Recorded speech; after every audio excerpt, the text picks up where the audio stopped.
tenían unos pigmentos, pero así cuando se lo agarraba de los árboles no pintaba.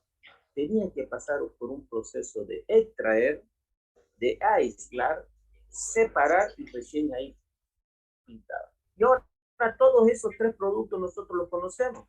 La lisarina, por decirles un colorante, el legendario púrpura de tiro, lo utilizan los musulmanes para la vestimenta, ese color púrpura de la vestimenta de los musulmanes, entonces viene de ese molusco.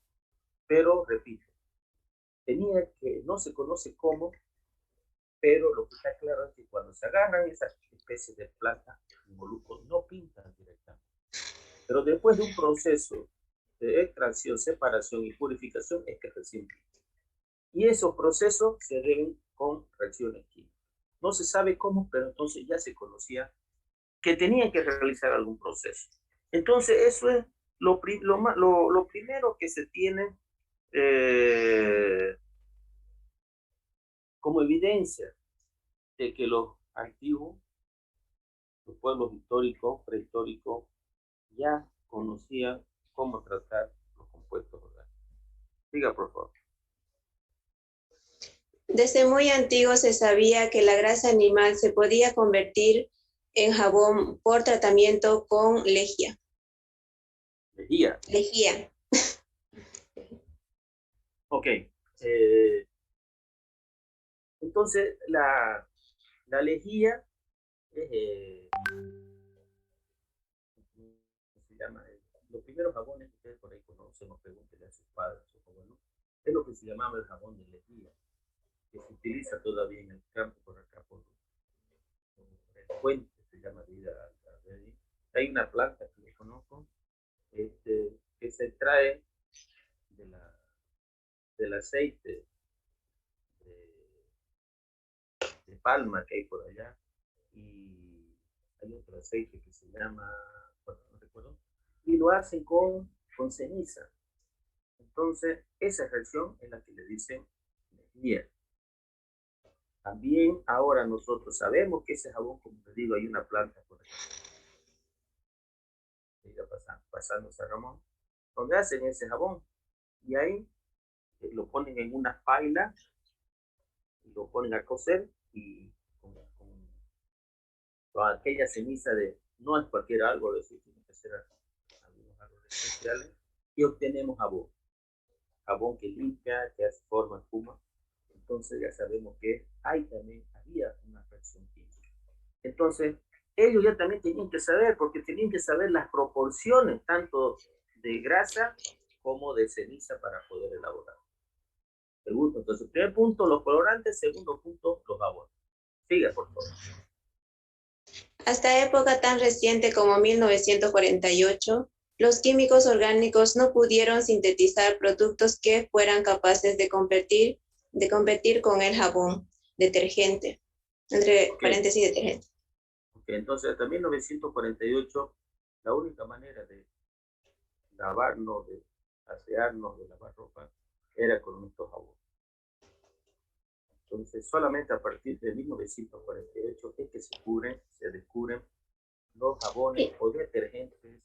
Ingeniero, disculpe, no se le puede oír bien, es muy despacito. Bueno, a ver, voy a ver qué hago. Bueno, ¿se escucha mejor ahora? Sí, sí. Ya. Hasta 1948, lo único que se podía utilizar para el aseo personal o la limpieza eran estos tipos de jabones.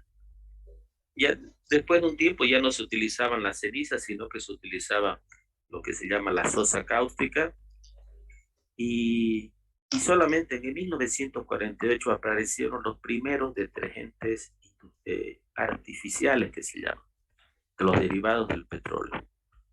Nosotros sabemos ahora que si no fuera por estos detergentes artificiales derivados del petróleo, no iba a abastecer la cantidad de grasa para fabricar jabones, porque la grasa se obtiene del ganado, ¿no? los cerdos, pero fundamentalmente de ganado vacuno. Entonces tendríamos que estar criando grandes cantidades de ganado solamente para elaborar jabón. Entonces lo que iba a ser bastante caro. Entonces gracias a la tecnología hay una disputa. Los alemanes dicen que fueron ellos, después los rusos dicen que fueron ellos, no se sabe. Pero terminada la Segunda Guerra Mundial, es que ya se dieron a conocer los detergentes, que son aquellos que nosotros conocemos ahora, Omo, Ace, todo ese tipo de jabón. Entonces, también es un proceso un poco más complejo, pero también reacciones químicas. Entonces, ahí va creciendo, ¿no? Tercera evidencia. Siga. La fermentación del almidón y de los azúcares para obtener alcohol se conoce desde tiempos prehistóricos y el método que se aplica en la actualidad no difiere mucho del que ideó hacia cientos de años. Okay. La cuarta evidencia es la elaboración del alcohol. Algunos por fermentación de almidón, otros por la caña de azúcar. Ya los alquimistas habían descubierto cómo obtener alcohol. Y también nosotros sabemos ahora que el alcohol se obtiene de los vegetales, perdón, de los vegetales, de los cereales.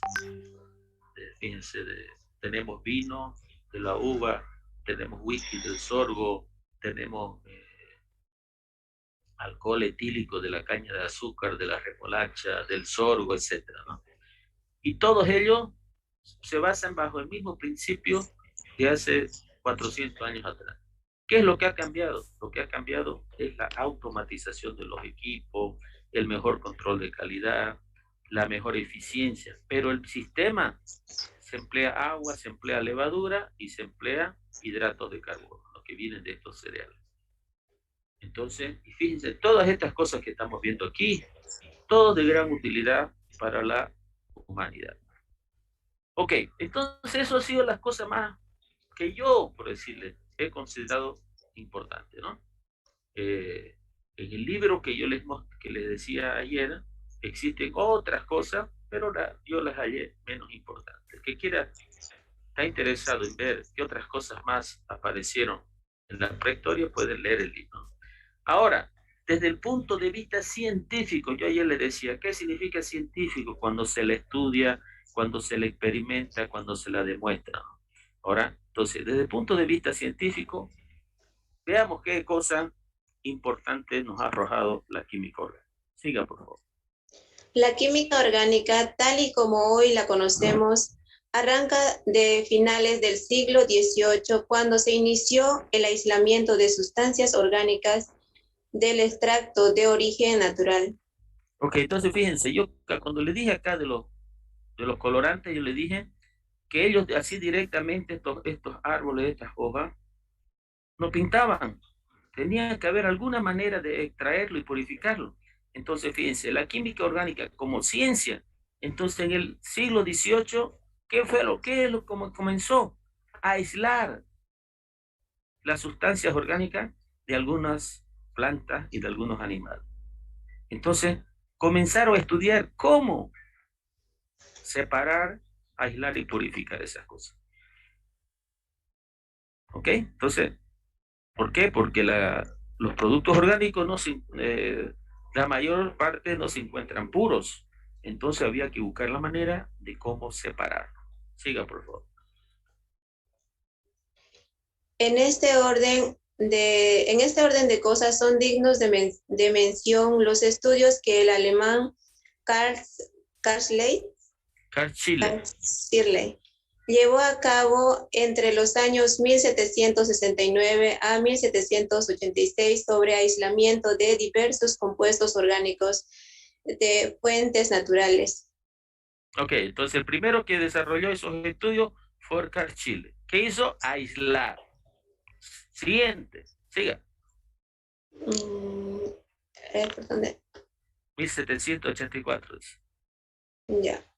En 1784, Lavoisier ideó un método basado en la combustión de la materia orgánica, que permitía determinar los porcentajes de carbono, hidrógeno, oxígeno y nitrógeno, que constituían los compuestos orgánicos. Ok, entonces, el primer punto era separar. Segundo punto, nosotros conocíamos ya que era un compuesto orgánico, pero queríamos saber de qué elementos estaba constituido. Entonces, el señor Lavoisier nos enseñó un método que a través de la combustión nos permitía determinar si tenía carbono, si tenía hidrógeno, si tenía oxígeno y nitrógeno. Esta manera la vamos a ver en el capítulo 2 de manera práctica, cómo es que se hacía. Siga, por favor. En 1807, el químico sueco Berzelius denominó con el nombre de compuestos orgánicos aquellos compuestos derivados de los seres vivos o de la materia viva. Okay. Un minuto. Entonces, Berzelius, algunos dicen que él fue el que ocasionó que la química orgánica se hubiera demorado o atrasado en su desarrollo, porque este señor decía, solo pueden encontrarse compuestos orgánicos en los seres vivos, puede ser animales o vegetales. Entonces, el estudio de ver si eran compuestos orgánicos y de qué elementos estaba constituido, solamente se estudiaba en los seres vivos,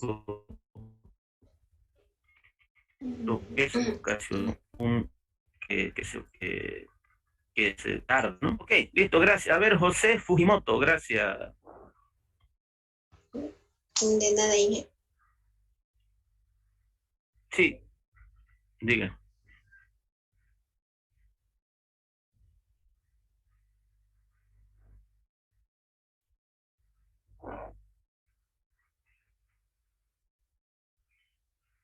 Aquí, hasta donde hemos visto, se decía que solamente los compuestos orgánicos se podían encontrar en los seres vivos.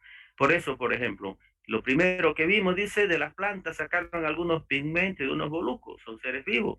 Después decía de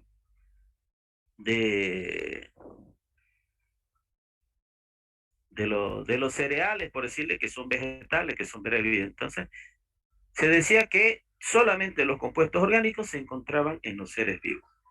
Pero ya vamos a ver a partir de ahora que lo que va a leer su compañero ya nos dice que no era así. Sí, digo. Durante todo el siglo XIX, Berzelius y otros químicos creyeron que tales compuestos poseían una fuerza vital y que por tanto sería imposible sintetizar un compuesto orgánico a partir de materiales inorgánicos. Ok, entonces, este señor Berzelius, entonces, que había hecho que solo estaban en los seres vivos, él dice que eso se debe a una fuerza vital que ahorita va a leer. Y esa vital, ¿qué significa esa fuerza vital? Por eso se llamó la teoría de la fuerza vital, que dice que es algo divino, por decirle cómo nacían los... Y él fue era un químico y que una vez se fue de vacaciones y tenía su hacienda, su quinta, por ejemplo, y cuando estaba entrando a su casa en la hacienda, había una piedra que lo molestaba. Y cuando retiró la piedra, vio que estaba lleno de ranas, por ejemplo. Decía, ¿cómo es que va a haber ranas en este lugar debajo de la piedra? Entonces él decía, no, lo que pasa es algo divino que ha hecho que se formen esas ranas. Después ya se descubrió que eso no era cierto, sino que las ranas son muy pequeños cuando los huevos de las ranas se caen por ahí, por algunos espacios que hay entre las piedras, y ahí se desarrollaban. Entonces. Pero eso él decía que era algo divino, que ahí así se formaban los compuestos orgánicos. Ok, siga. La teoría dice. La teoría de la fuerza vital fue declinando a medida que la aportación creciente de datos analíticos evidenciaba que las leyes químicas que gobernaban el comportamiento de la materia inorgánica eran también válidas para los compuestos orgánicos. Ok, entonces aparece el señor Waller y dice, señores, pero había pasado mucho tiempo, fíjense. Desde 1807 a la 1828, que este señor dijo, Waller, no señor, este tema que está diciendo Berzelius no es correcto. ¿Y por qué? Porque él hace una experiencia de actualidad de la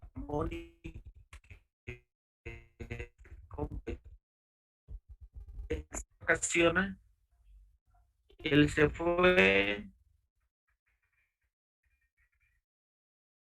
y dejó pequeño arzobo. Él encontró que sobre esa arcilla había aparecido una pequeña planta. Entonces el Señor dice, ¿cómo planta para que crezcan? La tierra tiene que tener nutrientes. Y esos nutrientes, ¿de dónde van a aparecer? Entonces, él comenzó a hacer un estudio y descubrió que esa arcilla que estaba en un principio se había convertido en este producto acá, que después ya se le llamó el nombre de urea. Y este sí ya es un compuesto orgánico. ¿Por qué? Porque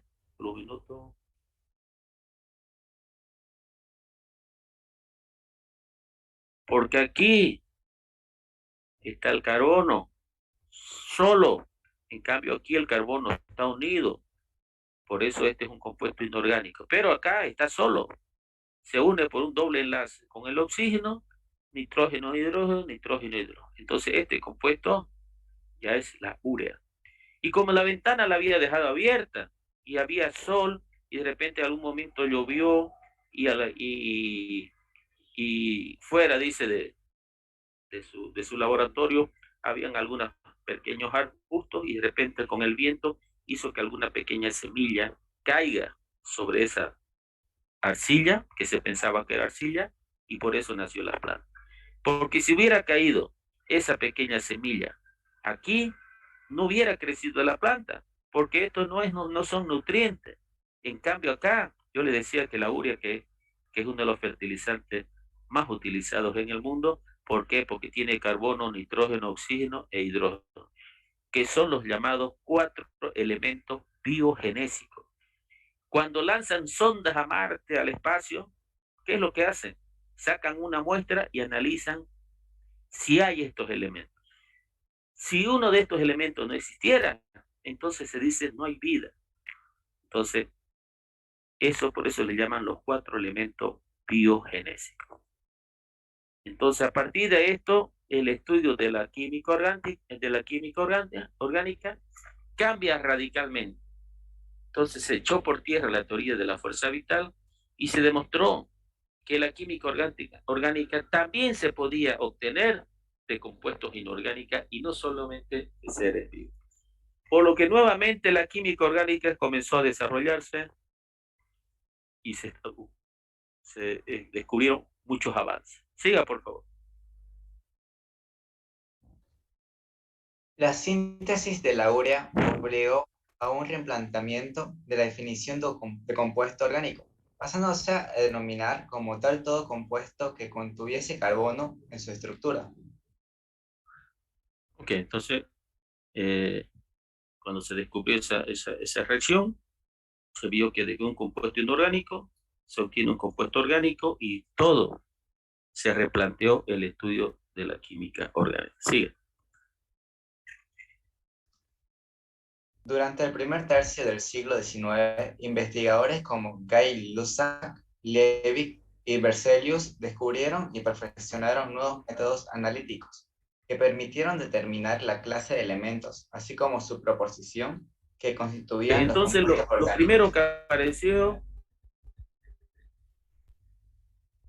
entonces, una vez ya se sabía que se podía obtener compuestos orgánicos por síntesis, entonces, en el siglo XIX, estos químicos se concentraron en descubrir nuevos métodos para aislar los compuestos orgánicos, ¿no? O descubrir reacciones para obtener compuestos orgánicos. Entonces, hubo un gran desarrollo en ese aspecto. Siga, por favor. Hacia mitad del siglo XIX, el desarrollo incipiente de la síntesis orgánica permitió la preparación de compuestos orgánicos a partir de materiales de partidas relativamente simples. Ok. Reacciones químicas, ¿no? Siga. Uno de los aspectos de la química que se resistía a los esfuerzos de las mentes más sabias, por ejemplo, que el alcohol etílico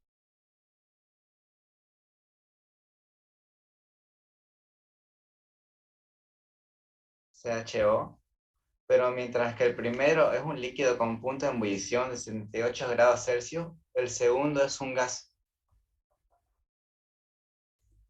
Ok. Eh, Cuando comenzaron a desarrollar reacciones, llegaron a un tema, lo que se llama isomería. ¿Qué es la isomería? Dice, ¿no? Entonces, por ejemplo, había este compuesto C2H2 que a través del método del Lavoisier habían descubierto que tenía 2 carbonos, 6 hidrógenos y un oxígeno. Esto es lo que se llama la fórmula molecular. Habían descubierto la fórmula molecular. Pero, ¿qué pasaba? Algunas veces este compuesto que ellos no conocían el nombre, pero se sabía que tenía esta fórmula molecular, era líquido, otras veces era gas. Entonces yo decía, ¿pero por qué sucede eso? Y ellos decían, entonces el método que estamos utilizando está mal. Y eso ocasionó otro atraso. Más adelante se descubrió que las fórmulas moleculares para los compuestos inorgánicos son definitivas. ¿Qué quiero decir? Si nosotros, por decirle, tenemos este compuesto, ¿qué se llama este compuesto? ¿Qué se llama ese compuesto? Ácido nítrico, ¿no? ¿Verdad? ¿Sí o no? Le estoy preguntando. Ok. Y no existe ningún otro compuesto que tenga esta fórmula.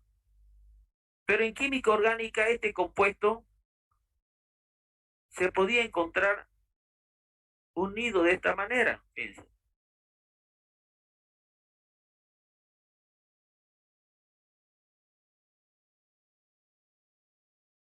Aquí también otro hidrógeno.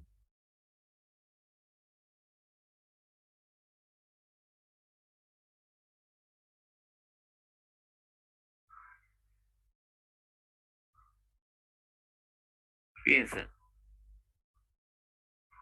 1, 2 carbono. 1, 2, 3, 4, 5, 6 hidrógeno y un oxígeno. Pero también se podía encontrar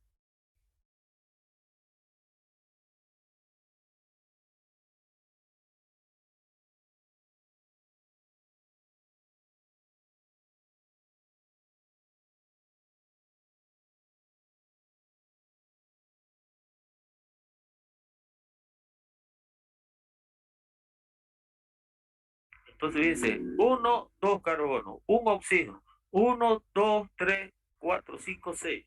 Mientras que este es un alcohol, este es un éter. Entonces, ¿qué no es lo que se llegó a determinar? Que en la química orgánica no basta con conocer la fórmula molecular, como en los casos de los compuestos inorgánicos. En la química orgánica hay otros aspectos que se deben conocer. ¿Cuál es la posición de cada uno de esos elementos? Si es enlace simple, es enlace doble. ¿Cómo están unidos? Porque fíjense, los dos tienen C2H6O, pero mientras tanto, este está unido de esta manera, entonces es un alcohol porque tiene un OH y este tiene un oxígeno. Solo Entonces, un éter. Entonces, eso es lo que se llama isomería. Cuando tenemos compuestos que tienen la misma fórmula molecular, pero presentan estructuras diferentes. Y esas estructuras diferentes hacen que sus características físicas y químicas sean diferentes. Pasó como 50 años para descubrir que existían diferentes formas en que se unían estos compuestos y por eso que tenían propiedades diferentes. Pero algunos dicen que en 50 años, de repente, bueno, dicen aproximadamente 50 años, pueden ser más o menos, pero eso al final no interesa.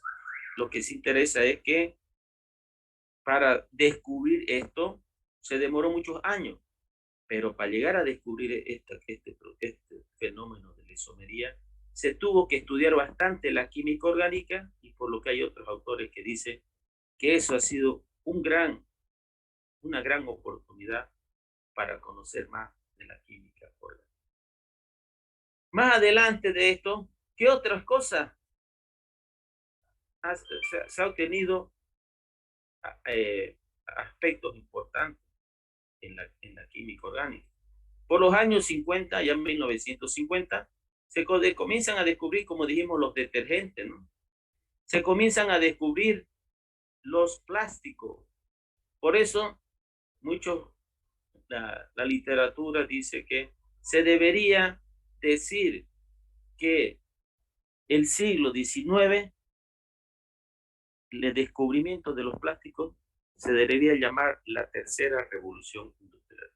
La primera revolución industrial, recordemos que tuvo que ver con el tema del vapor, ¿no? Para mover las máquinas. La segunda revolución industrial está relacionada con el acero y la electricidad.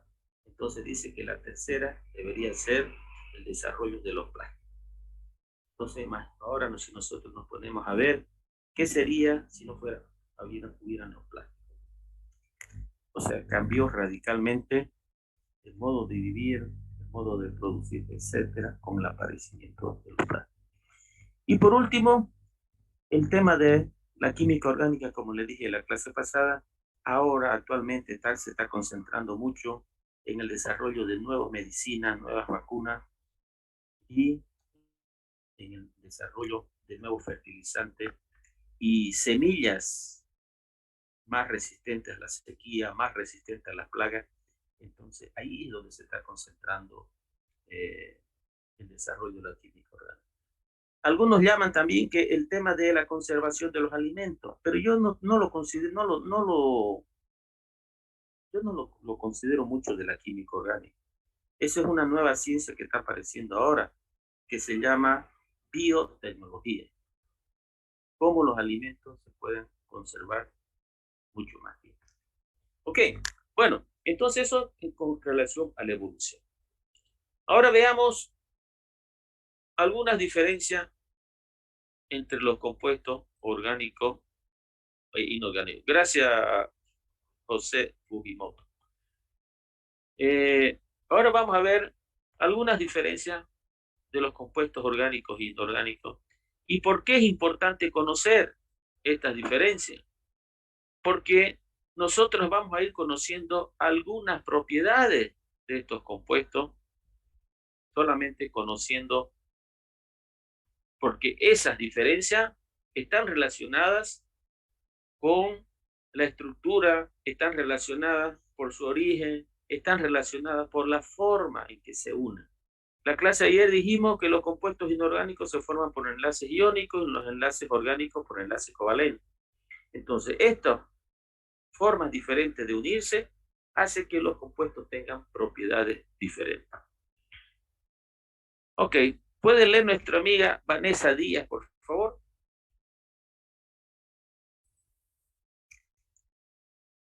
Diferencias entre compuestos orgánicos e inorgánicos. Son muchas las diferencias que se pueden observar entre los compuestos orgánicos e inorgánicos. Sin embargo, vamos a hacer alusión solamente a las que consideramos que son más importantes. Principales diferencias. Compuestos orgánicos. La principal y más importante es que todos tienen carbono en los compuestos orgánicos. Y la segunda es que se No, no, forman... en los inorgánicos. Vamos comparando los orgánicos con los inorgánicos. Ok. Compuestos inorgánicos están constituidos por combinaciones entre los elementos del sistema periódico. Ok, entonces los compuestos orgánicos, entonces aquí ya lo primero que tienen que decir, los compuestos orgánicos tienen carbono. Todos tienen carbono, pero carbono elemental, o sea, la C. Mientras que los compuestos orgánicos se forman por combinaciones diferentes entre todos los elementos de la tabla periódica, inclusive el carbono, pero no en su estado elemental, sino porque en el caso de los inorgánicos, ya les dije ayer también, el carbono se une con el oxígeno para formar carbonato o se une con el nitrógeno para formar cianuro. Aquí estamos hablando del carbono elemental, o sea, el carbono solo. Entonces, los compuestos orgánicos tienen carbono y los compuestos inorgánicos no tienen carbono. Siga, la siguiente. Se forman naturalmente en los animales y vegetales mediante la acción de los rayos ultravioleta. Durante el proceso de fotosíntesis, el gas carbónico y el oxígeno, tomados de la atmósfera y el agua. El amoníaco, los nitratos, los nitritos y los fosfatos absorbidos del suelo se transforman en azúcares, alcoholes, ésteres, grasas, aminoácidos, proteínas, etc. Pero luego por reacciones de combinación, hidrólisis y polimerización, entre otras, dan lugar a estructuras más complicadas y variadas. Compuestos inorgánicos. En su origen se forman por la acción de fuerza física, química, fusión, sublimación, electrólisis y reacciones químicas a diversas temperaturas. La energía solar, el oxígeno, el agua y el silicio han sido los principales agentes en la formación de estas sustancias. Ok, entonces dice, los compuestos orgánicos se basan básicamente en el fenómeno de la fotosíntesis. Las plantas, mediante sus hojas, absorben los gases de carbono, de oxígeno que hay en la atmósfera, recogen los nutrientes, básicamente nitritos, nitratos, fosfatos que existen en la tierra y se van formando los árboles, ¿no? Después esos árboles tienen las frutas y de ahí sacan los compuestos orgánicos. Mientras que los compuestos orgánicos se dan por procesos físico-químicos de fusión, huracanes, terremotos que van sacando nuevos materiales de las profundidades de la tierra y por eso es que tenemos minerales de todo tipo, ¿no? Cobre, oro, por decirlo. Entonces, son, como ven, procesos totalmente diferentes. Ok, sigue. Los compuestos orgánicos están formados por enlaces covalentes y los compuestos inorgánicos lo hacen mediante enlaces iónicos y covalentes. Ok, los compuestos orgánicos, todos por enlaces covalentes. Los compuestos inorgánicos, todos con enlaces iónicos, salvo algunos casos especiales covalentes, ¿ya? Ya lo vamos a ver, esto vamos a estudiarlo en detalle en unidad 2. Siga. El número de compuestos que contienen carbono es mucho mayor que el de los compuestos que no lo tienen. Los inorgánicos, el número de los compuestos es mucho menor que el de los compuestos orgánicos. Bueno, ayer le dije que cuando yo hace 25 años, 30 años estaba en colegio, los elementos de la tabla periódica, por ejemplo, eran 106. Ahora son 117 y fíjense, solamente se han descubierto 11 en 30 años. Y sin embargo, los compuestos orgánicos cada año se conocen más de 300. ¿Y por qué se da esto? Por ejemplo, porque si ustedes tienen la basura que botan de los desperdicios, si ustedes, eso se van descomponiendo, ¿no? Porque son compuestos orgánicos, se van descomponiendo y se van formando ciertos productos. Si esa misma basura usted la divide por la mitad y esa basura la lleva a La Paz, la descomposición va a ser diferente por la temperatura, por la altitud, etcétera, y se van formando nuevos compuestos, diferentes compuestos. Entonces, no es que se descubran o que se van sintetizando, sino que por la naturaleza, debido a las variables, sobre todo temperatura, humedad, entonces hace que estas reacciones vayan formando compuestos diferentes. Entonces, por eso la gran cantidad de compuestos orgánicos. Siga, por favor. Los átomos de carbono tienen capacidad de combinarse entre los enlaces covalentes, formando largas cadenas, propiedades llamadas concatenación. Los inorgánicos no presentan concatenación. Ok, entonces dice que los compuestos orgánicos, ya dijimos, se forman hasta cadenas muy largas de hasta 1000 átomos de carbono. Carbono con carbono se van uniendo. Eso se llama concatenación, el fenómeno de o propiedad de concatenación. Mientras que los compuestos inorgánicos no se unen entre sí, salvo el silicio, pero es un compuesto muy estable. Entonces, no presentan concatenación. Sigue. Presentan isomería, es decir, una fórmula molecular. Puede referirse a dos o más compuestos. Los inorgánicos no presentan isomería. Ok, ya acabamos de verlo. ¿Qué es la isomería? Son compuestos que tienen una misma fórmula molecular, pero estructuras diferentes. En los compuestos inorgánicos no presenta ese tema. Sí. La mayoría son combustibles y los inorgánicos por lo general no arden. Bueno, porque fíjense, la madera, los árboles, el petróleo, el gas, todos forman fuego, fuego, ¿no? Mientras que las piedras, por ejemplo, de la minería, no arden.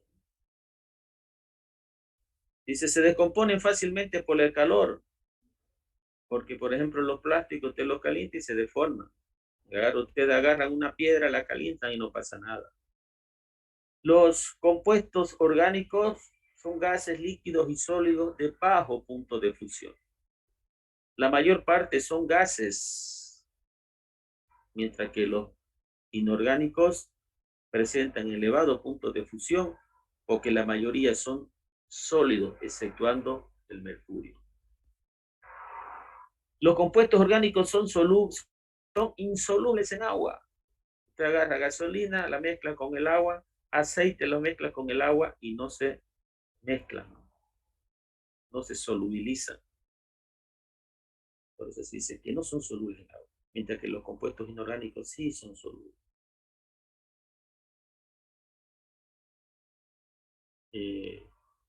Las reacciones son lentas en los compuestos orgánicos. Fíjense, para obtener cómo se forma el petróleo y el gas, dice que se encuentran en las profundidades de la Tierra y por miles de años, mediante la acción de, de, de la ausencia de oxígeno y la putrefacción, se han formado, mientras que las reacciones de los compuestos inorgánicos son rápidas.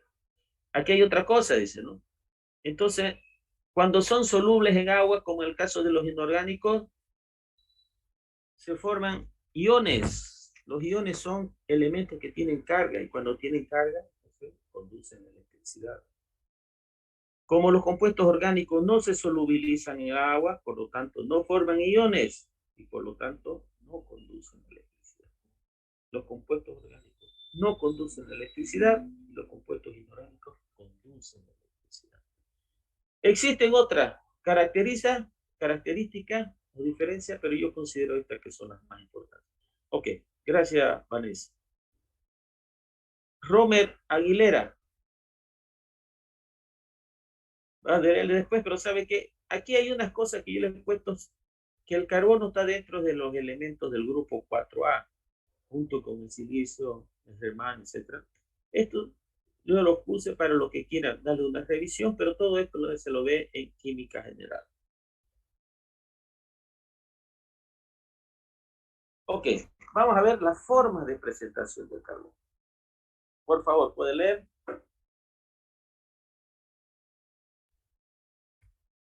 Formas de presentación del carbono. El carbono constituye solo el 0,08% del conjunto de la litosfera, hidrosfera y atmósfera. Aparece en la corteza terrestre en forma de rocas de carbonato de calcio o magnesio. En la atmósfera lo encontramos principalmente en forma de gas carbónico y monóxido de carbono. Ok, solo un minuto ya. Fíjense, aquí en esta parte, por ejemplo, dice la química orgánica es un campo inmensamente importante para la tecnología. Es la química de los colorantes, las drogas, no las drogas lo que ustedes están pensando, lo que hay en el champán. Decimos a los medicamentos. Se obtiene el papel, las tintas, las pinturas, los plásticos, la gasolina, los neumáticos. Es la química de nuestros alimentos y de nuestro vestuario. La química orgánica es fundamental para la biología y la medicina. Los organismos vivos están constituidos por sustancias orgánicas, además de agua y algunas cosas. Ok, entonces fíjense, nosotros decimos que tenemos toda la Tierra, ¿no? El globo, el planeta Tierra. Y de este, fíjense, solamente 0,08% es carbono. Y sin embargo, con esa pequeña cantidad es tan importante para la vida. Si no existiera carbono, no existiría vida. Y eso a pesar de ello, de este 0,08% que se encuentra en todo el planeta Tierra, una parte se halla en las rocas, otra parte se halla, por ejemplo, los carbonatos de calcio y magnesio. Otra parte se halla en la hidrósfera también disuelto y se encuentra como gas, monóxido y dióxido de carbono. Entonces, muy poco se encuentra como carbono. Entonces, y el carbono, aparte de eso, lo encontramos como diamante y como grafito. Siga, por favor.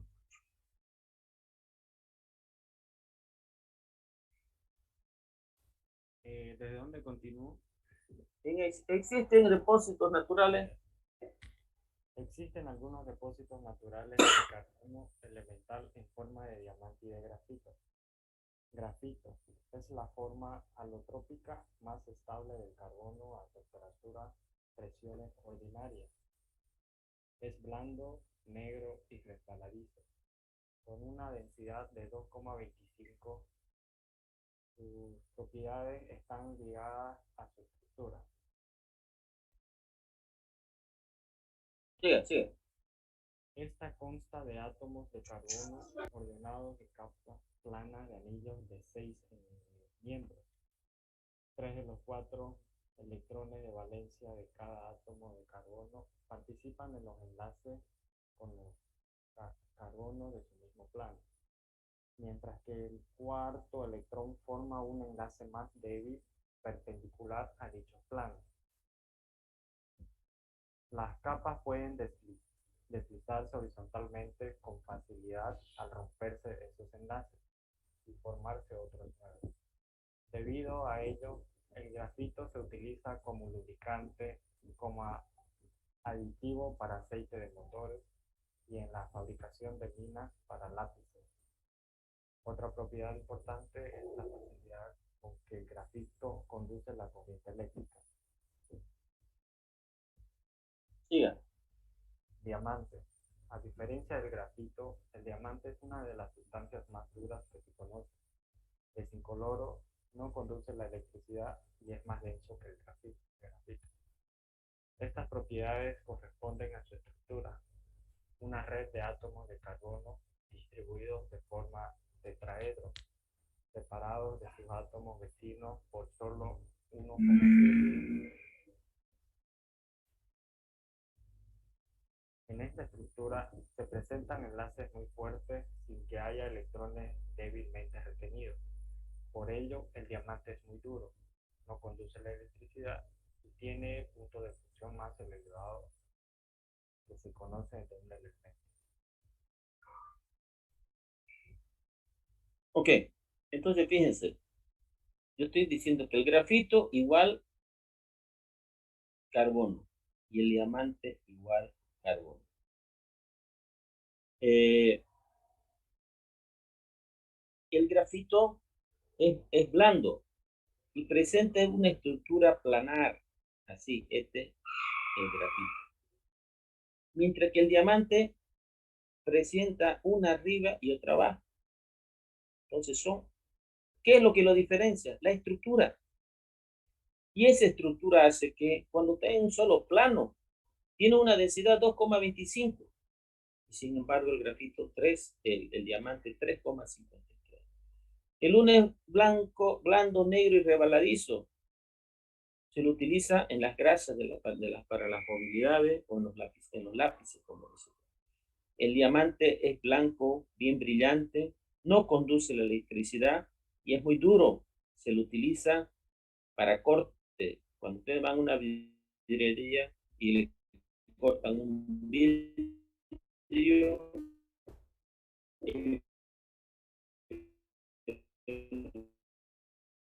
lo hace con un aparatito, pero tiene algunas puntas imantadas para las rocas más duras. Entonces, el grafito conduce la electricidad y el diamante no conduce la electricidad. Fíjense, el diamante es el más duro que se encuentra en la naturaleza. Tiene un punto de fusión de 3570 grados Celsius. Es por eso que aunque ella dice que se lo puede elaborar en laboratorio, todavía no se lo ha conocido. Ok, gracias. A ver.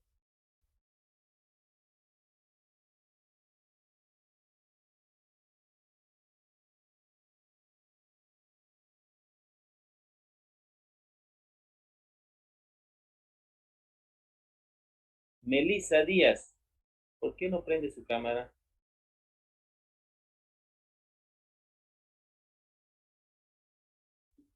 Buenas tardes, ingeniero. ¿Puede leer, por favor? Ya está bien. Disculpe que la desperté. Ya. Lea, por favor. Carbones naturales. Los carbones que se hallan en la naturaleza se originaron por carbonización de vegetales en distintos estratos de subsuelo. Dependiendo de su edad geológica, se distinguen los siguientes.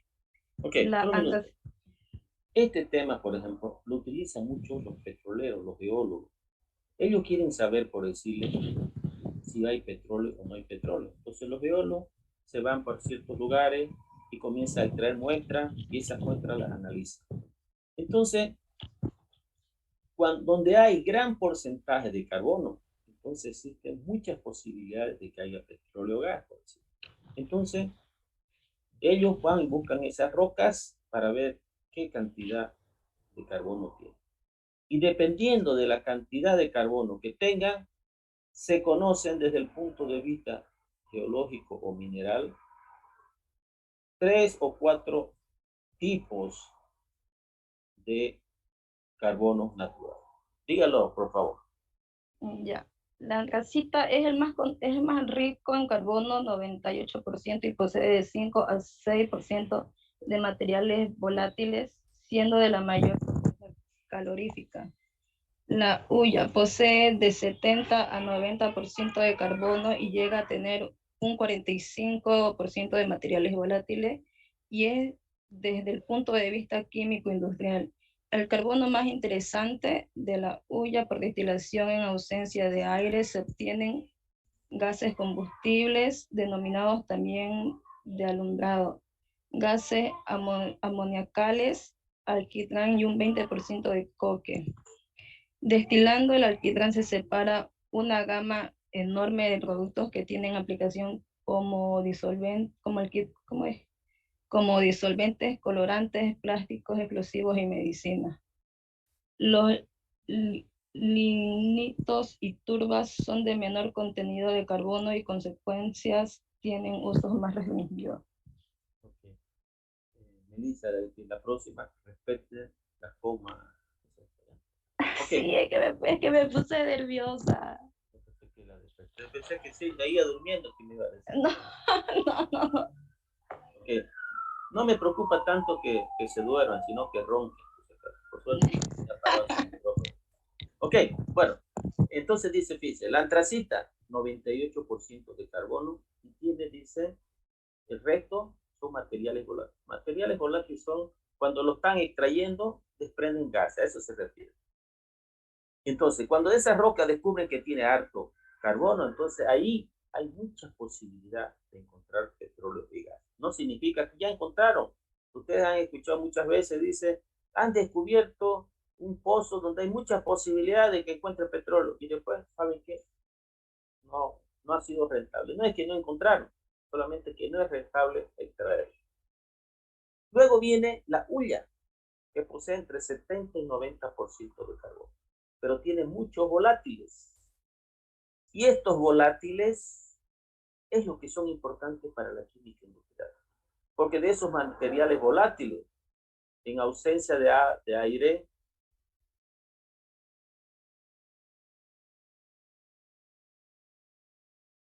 se comenzaron alumbraban las calles, colocaban estos combustibles en las calles, por ejemplo.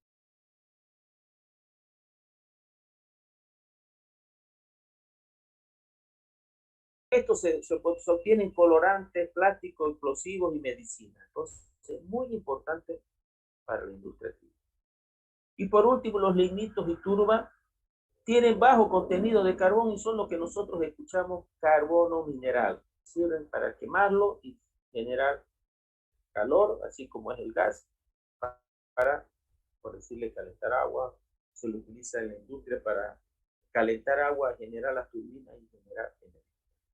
Entonces, fíjense, también el carbono se lo puede encontrar de diferentes maneras. Este es un campo de los geólogos, entonces nosotros solamente vamos a hablar de ese tema. Ok, pues ahora que ya, para que ya está más tranquila, lea esto último que son los grupos funcionales. Elisa. Ya, grupos funcionales. Se denomina grupo funcional a un átomo o una disposición característica de átomos cuya presencia dentro de una molécula es responsable del comportamiento químico de la molécula. A esta conclusión se pudo llegar después de comparar un elevado número de compuestos del carbono. Las observaciones se fundamentaron en dos hechos concretos. Algunos compuestos presentan propiedades químicas y muy diferentes a pesar de que sus moléculas contengan el mismo número de átomos de carbono. Citemos como, por ejemplo, el metano, el metanol y el metanal. También se observó que existen familias o series de compuestos que tienen propiedades químicas muy similares, a pesar de que sus moléculas contienen el número diferente de átomos de carbono. Al parecer, el tamaño de la molécula no es el factor preponderante sobre el comportamiento químico de un compuesto. Observando las moléculas del metanol, etanol y propanol, nos damos cuenta que tienen en común la presencia del carbono oxidrilo o grupo alcohólico, sobre el cual recae la responsabilidad del comportamiento químico de este grupo de sustancias. Ok, solo un minuto aquí, voy a terminar de ver esto.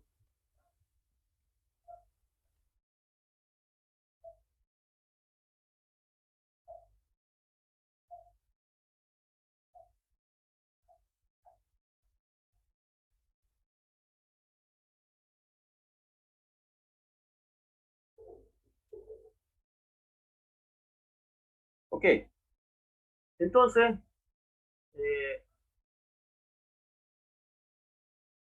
dice que son grupos funcionales. Dice, se denomina grupo funcional a un átomo, en este caso, por decirle, fíjense.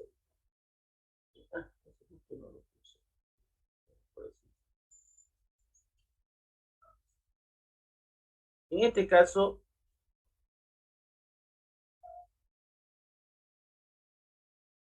hidrógeno, todo esto, esta rayita de hidrógeno, ¿ya? Entonces, cuando decimos un átomo, por ejemplo, el oxígeno, dice una disposición característica. Cuando el oxígeno está unido a un carbono por un lado y otro carbono por otro lado, se llama éter. Entonces, el grupo funcional éter. Aquí el oxígeno está unido a un carbono, está unido a un hidrógeno. Entonces, cuando está de esta manera, aquí es un átomo y aquí es una molécula. Entonces, aquí tiene el carbono doble enlace con el oxígeno y A un lado carbono y a otro lado carbono. Este es el grupo funcional cetona. Igual tenemos carbono doble enlace con el oxígeno, pero a un lado hidrógeno y a otro lado hidrógeno.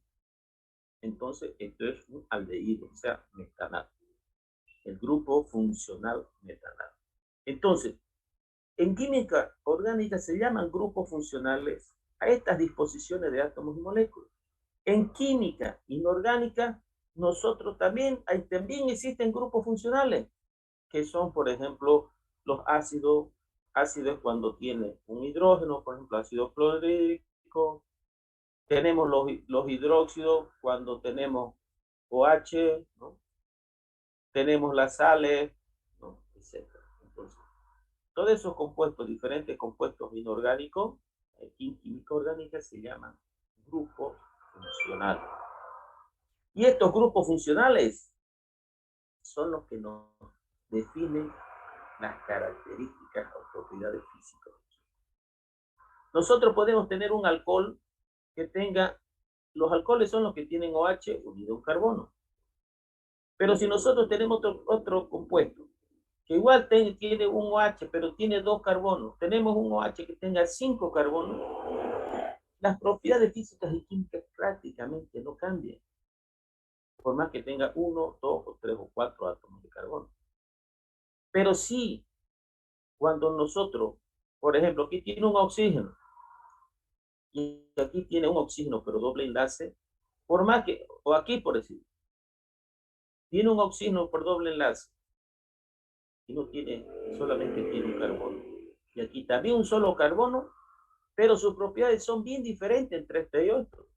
Entonces, dice que la importancia de los grupos funcionales, porque son los grupos funcionales los que definen las propiedades físicas de los compuestos orgánicos, y no el número de átomos de carbono. Algunos compuestos presentan propiedades químicas muy diferentes a pesar que sus moléculas contengan el mismo número de átomos de carbono. Entonces, este aquí un carbono y aquí un carbono, pero este es un alcohol y este es un metanal. El metanal no es reactivo, es insoluble en agua y el alcohol es soluble en agua. Usted lo conoce muy bien, lo mezclan con su Coca-Cola para tomárselo. Entonces, también se observó que existen familias de series de compuestos que tienen propiedades químicas muy similares, como yo le decía. Tienen 2 átomos de carbono, 3 átomos, pero el OH es el mismo. Entonces, esos grupos funcionales es la manera como nosotros la dividimos, la química orgánica. Para su mejor estudio y comprensión, la química orgánica se la estudia a través de los grupos funcionales. Y tenemos los que solamente tienen carbono e hidrógeno, se llaman hidrocarburos. Los que tienen carbono, hidrógeno y oxígeno, grupo funcional. Y así sucesivamente. Sigue, por favor, esta parte. Sí. ¿O sabe qué? Bueno, esto ya lo he dicho, ¿no? Vamos a las propiedades físicas de los compuestos orgánicos. Dice, ahí lo voy a leer para que no quedemos a mente. Dice, en general, los compuestos orgánicos covalentes se distinguen de los compuestos inorgánicos que se forman por enlaces iónicos. Entonces, los compuestos inorgánicos se forman por enlaces iónicos. ¿Qué son iónicos? Son compuestos que tienen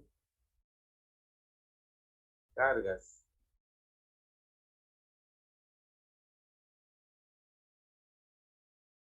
Entonces, cloro, ¿no? Sodio. Entonces, un negativo y un positivo se unen y forman el cloruro de sodio. ¿Por qué? Compuestos que tienen cargas diferentes se atraen. Mientras que los enlaces covalentes comparten, por decirlo. Entonces, un carbono con un carbono. Estos, como son orgánicos, no forman iones. Ok. Se distingue de los inorgánicos porque tienen puntos de fusión y ebullición bajos. Entonces, estos compuestos orgánicos tienen puntos de fusión y de ebullición bajos. mientras que los iónicos tienen puntos de fusión y de evolución altos. ¿Por qué? Porque se forman por cargas eléctricas diferentes y se atraen con mucha fuerza, porque es difícil romper. Por ejemplo, el cloruro de sodio que está aquí, que se forman por enlace iones, tiene un punto de fusión de 800 grados, mientras que el tetracloruro de carbono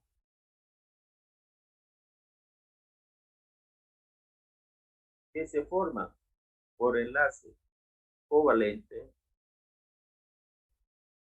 tiene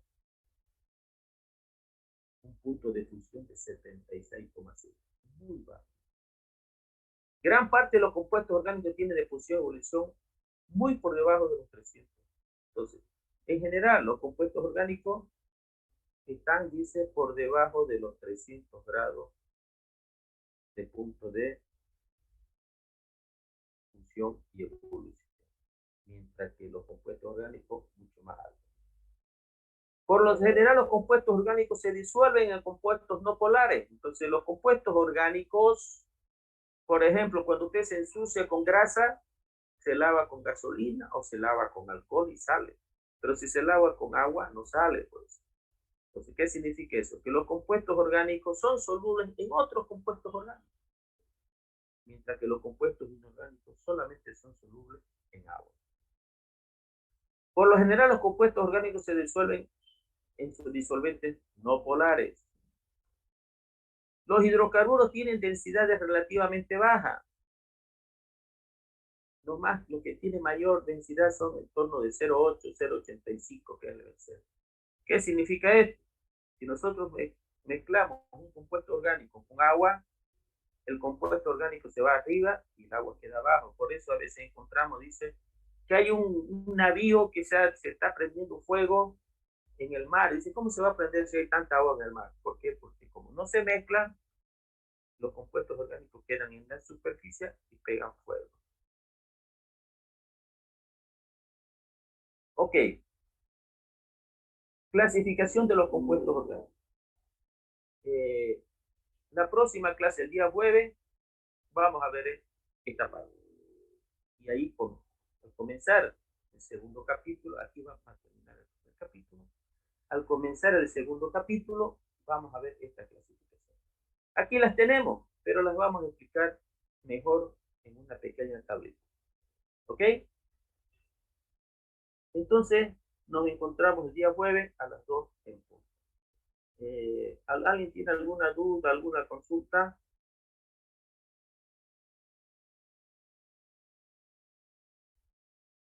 ¿Nadie? Sí. Sí, le escucho. Sí, le escucho. Perdón, gracias, Melissa. Dígame.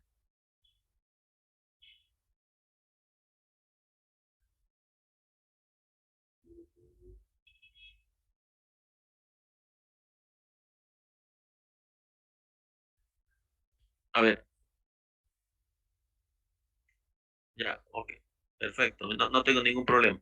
Ahora tenemos que esperar que están limpiando la universidad, los módulos. Ahorita inclusive los estudiantes son los que están limpiando porque no hay personal de limpieza. Entonces nos han dicho que en 2 semanas ya va a estar limpia, ya va a estar desinfectada, ya van a ver sus recipientes con alcohol al entrar y ahí ya vamos a poder pasar clase. No tengo problema, lo vamos a hacer así. Martes vamos a ir a pasar clase. ¿Ok? Pero esperemos primero que las autoridades nos digan, ya pueden venir. Y ahí vamos. ¿Ok? ¿Alguna otra duda, consulta? Melissa sigue con la cámara. Ok, bueno, entonces, desde hoy ya estoy tomando lista por si acaso, ¿no? Es una pena que todavía no estén viniendo muchos estudiantes, pero no podemos hacer nada, ¿no? Ok, nos encontramos entonces el próximo jueves. Hasta luego. Hasta luego, ingeniero. Hasta luego. Hasta luego, ingeniero. Hasta luego. Por si acaso, este tema ya está en la plataforma, por si acaso. Gracias. Gracias, ingeniero. Hasta luego.